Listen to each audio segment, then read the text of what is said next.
রোববার রণক্ষেত্রে পরিণত হয় পাকিস্তানের করাচি। যুক্তরাষ্ট্রের আগ্রাসনে ইরানের সর্বোচ্চ ধর্মীয় নেতা আয়াতুল্লাহ আলী খামেনি হত্যার ঘটনায় মার্কিন কনসুলেটে হামলার চেষ্টা চালায় বিক্ষোভকারীরা। জিও নিউজের এক প্রতিবেদনে জানানো হয়, করাচির এমটি খান রোডে কনসুলেটের সামনে বিক্ষোভকারীরা টায়ার জ্বালিয়ে সড়ক অবরোধ ও পুলিশকে লক্ষ্য করে পাথর নিক্ষেপ করে। বিক্ষুব্ধ জনতাকে ছত্রভঙ্গ করতে কাঁদুনে গ্যাস ব্যবহার করে নিরাপত্তা বাহিনী। সংঘর্ষের ঘটনাও ঘটে, এতে বেশ কয়েকজন হতাহত হন।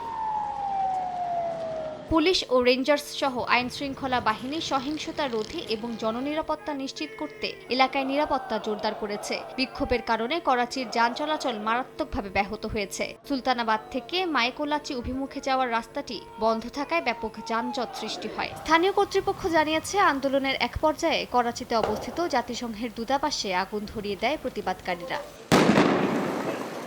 খামেনি হত্যার প্রতিবাদে ইরাকের মার্কিন দূতাবাসের সামনে বিক্ষোভ করেছেন স্থানীয়রা। এক প্রতিবেদনে আল জাজিরা জানায়, রোববার বিক্ষোভকারীরা সব বাধা ভেঙে বাগদাদে মার্কিন দূতাবাসের দিকে অগ্রসর হওয়ার চেষ্টা করে। তাদের হাতে ইরান ও খামেনি ছবি সম্বলিত পতাকা দেখা যায়। এ সময় বিক্ষোভকারীরা দূতাবাস ঘিরে ফেলার চেষ্টা করলে তাদের প্রতিহত করার চেষ্টা করে ইরাকের নিরাপত্তা বাহিনী। এক পর্যায়ে সংঘাতে জড়িয়ে পড়ে বিক্ষোভকারীরা। মালিহা সুহুরওয়ার্দী, সময় সংবাদ।